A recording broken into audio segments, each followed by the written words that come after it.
to inform our discussion. Thank you, Laura.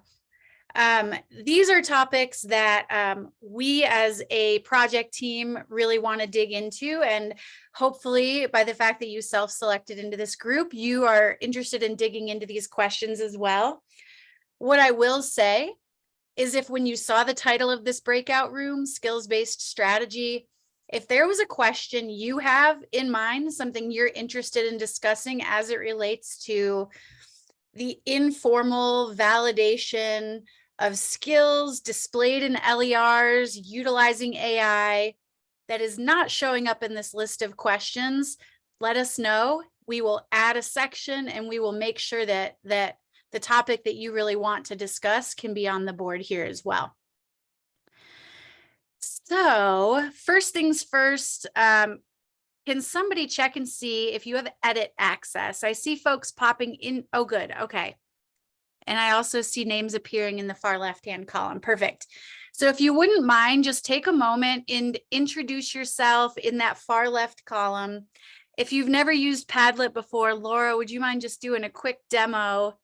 You click the little plus.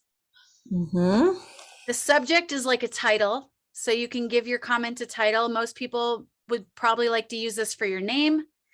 And then down below, you have a comment section. If you wouldn't mind giving us your organization. I see Elizabeth put her email address in there. That's super helpful. Anything else you might want folks to know about you and what brings you to this conversation. And we will just kind of keep an eye on who's in the room. But I am going to actually go ahead and jump us right into the discussion. So the first question that we've identified here to discuss today is, how might we make skills visible from past experiences? Our thinking on discussion structure is that we'd give people maybe 2 to 3 minutes to engage with the question, and then we'll kind of pull back and open it up to a full floor discussion of the topic. Couple things to notice. One, there is a like functionality, so you can actually heart other people's comments. You can reply directly to other people's comments. All of this is available directly on those cards. Another fun thing is, if you're a very visual person, you can attach imagery and other sorts of media to your posts here on Padlet. I'm not sure who's a Padlet newbie, but just wanted to be sure everybody was clear on how to utilize the tool. So, any questions?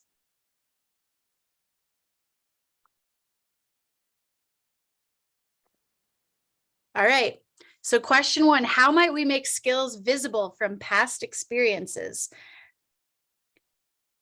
One thing I don't love about Padlet is I think you have to keep hitting the refresh button to see new comments, but can someone confirm that for me? Laura, are things going to pop up in real time, or do we have to hit refresh? I think they're going to pop up in real time, but I can continually refresh this until we know the answer to that. And I think this first question too is like, it's really in the context of the LER discussion, right? Yes. So how might we utilize LERs and specifically AI interpretation of unstructured data in the context of this experience U topic, right, to make skills visible from past experiences? I think we are trying to keep it contained within the topic of this presentation.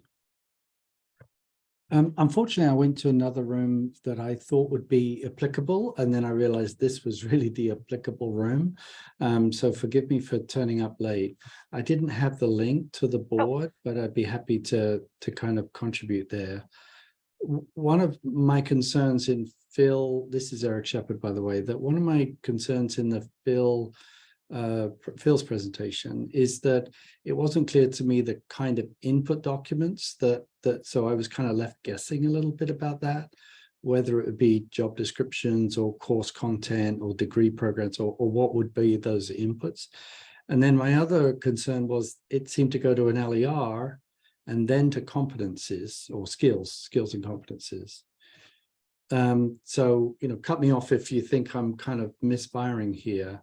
But it feels like a jobs description, for instance, goes to tasks, and tasks are closely aligned with skills and competencies, it's difficult to align a job description with an LER and then distill the LER into a competency. Well, first of all, Eric, welcome. You are Yeah, sorry. definitely in the right place. First of all, and I love your question.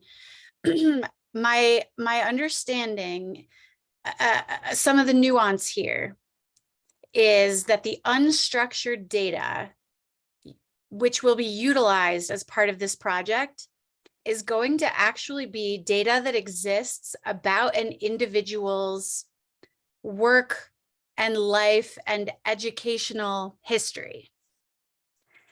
And so that's not to say a job description might not be a part of that data, because perhaps if I performed a particular job at a particular time, there was a job description associated with that. But I think we're looking probably more so at artifacts associated with that person's experience, if that makes sense. Well, it does. I mean, you can take someone's job role and then infer the skills and competencies that they would have to perform that job role. I'm just not sure how you get it to an LER, unless the idea is we just take a degree and we put the degree into the LER. But so many degrees are not distilled down into skills and competencies. Yeah, absolutely. Again, Laura and I are facilitators, but by no means experts. So I invite any others in the room who would love to weigh in on this question to please do so. There's definitely a translation element that will need to occur. Laura? I was just going to say, it looks like Robert's hand is raised, and I'm not sure if Robert wants to respond to Eric or has something else to say, but I just wanted to flag that. And then Eric, I think there's probably going to be questions that are going to come up about like the general framing and scope of this effort. And I think you're maybe asking some questions there. And I just want to make sure you know that there's going to be more spaces to ask those questions. I think Colin's going to be talking about like a Q&A or some sort of office hours he's going to set up. So I just want to make sure if folks have questions about kind of like what's in bounds or out of bounds for this project, Tara and I aren't necessarily the right people to answer those questions, but we can certainly direct you to the folks that might be able to speak more to that. But anyway, I see Robert's hand is up and I want to make sure we give him an opportunity. Cool, thanks, Laura. I can lower my hand now. So I was like jotting something down while Eric was speaking. So I don't know if I can address his question, but I did add something. So you just skipped over it. If you scroll up. So how might we make skills visible from past experiences? So this is a really, really good question. It comes up all the time in my work. And I think that there's like a spectrum of answers. So it depends on what skills and from where. So if you're at an institution or a technical college or something like that, then you might take an RPL approach or recognition of prior learning approach. And this kind of evaluation is currently done with alternative route programs, everything ranging from teacher professional development, which I was a part of when I became a teacher. After being a scientist, I transitioned to the classroom. So there was recognition of prior learning there, college credit equivalency, these sorts of things. For credit, not for credit, depends on the college. But I think more generally speaking, when we're thinking about making skills visible and recognizing them from past experiences, another really good example is probably Digital Promises micro-credentialing initiative. So I helped launch the initiative, I don't know, about 10 years ago, something like that. But what's very cool about that ecosystem is that because it's competency-based, you can have skills recognized that you already have, and you can have skills recognized as you're learning them, because it's evidence-based, and the awards are awarded to folks based on their like submitting evidence. I could already have that evidence, or I could be generating that evidence as I learn something. So the credential is awarded based on the satisfaction of rubric criterion. Again, this could be someone who's been in the classroom for 30 years, or it could be their first year in the classroom. So I think these kinds of approach to recognizing prior learning or recognizing learning as it emerges might be a really good way of making skills visible from those past experiences, wherever they may come from.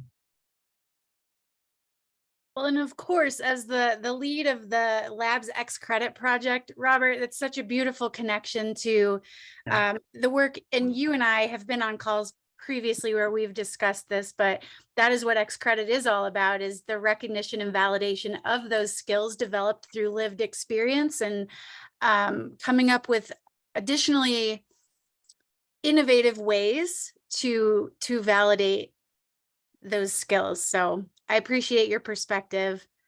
And of course, just have to toot the X Credit horn because it's what I do best.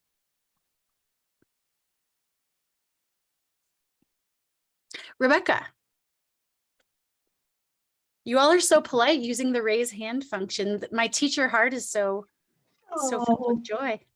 Well, it was the only way I could figure out how to communicate. I couldn't figure out Padlet, so I'm kind of jumping around in here. But, it's something I really think is important as we continue to navigate this complex landscape is working with our regulators, particularly with the U.S. Department of Education, with accrediting agencies and state agencies that are really applying these very rigorous standards about the way in which you codify your programs, you review and revise your content, and then accreditors come out and judge institutions based on the way in which they go about those things. So as we're establishing this criteria and laying the groundwork for LERs to be deployed nationwide, let's think about how it can really ease some of the pressures on institutions to report data to the U.S. Department of Education, to report data to state and federal regulators, and really to leverage data in a way that they haven't previously. If I have an LER and all of my outcomes data is sitting in that system, then clearly the institution can track my academic progress, how much money maybe I've leveraged in my Pell Grants or my Stafford loans, and how much money I should still receive to reach an end goal, which might not always be a credential. It might simply be getting a job in that field or getting the ability to sit for the requisite occupational certification exam. I think this is the heart of change within this bureaucratic regulatory environment that has been entrenched for 100 years in certain ways and going about reviewing and revising content and keeping institutions accountable. So we almost have to throw the baby out with the bathwater and take this data in and transform those organizations simultaneously.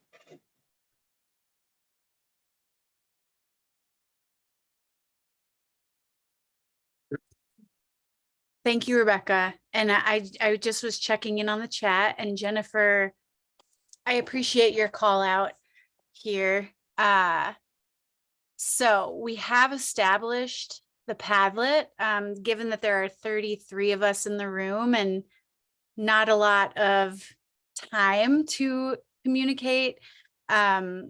So I'll encourage us for the next few minutes to head back over to the Padlet, take a look at what's there. We've got some of our colleagues chiming in with their thoughts that way. Leverage the comment features, the heart features to engage in our dialogue there. And I did see we had, was that a 5-minute warning from Taylor just a moment ago? So gosh, that went fast. Yes, but let's head back over to the Padlet.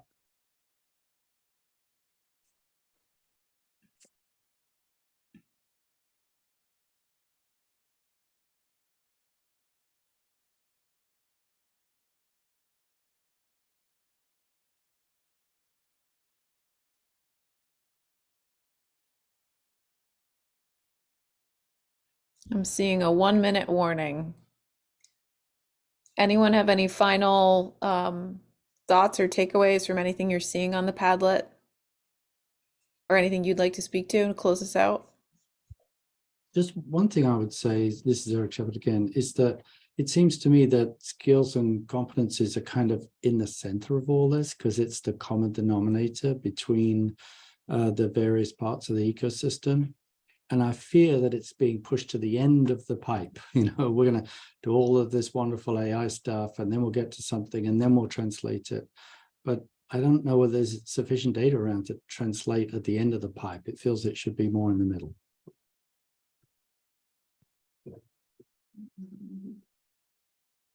Yes, Laura, your your comment seems to speak also to what I'm guessing Donna, forgive me if I'm mispronouncing your name, is asking about future opportunities to discuss the ideas. The Padlets will remain, as well as the other 5 from the other breakout rooms.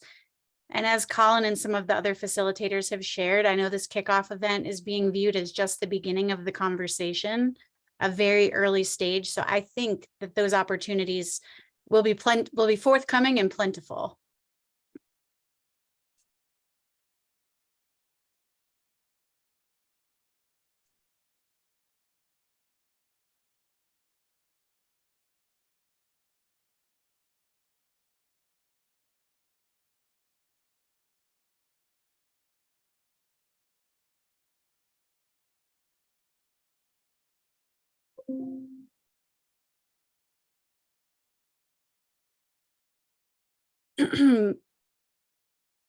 Bill Hughes, are you still in the room?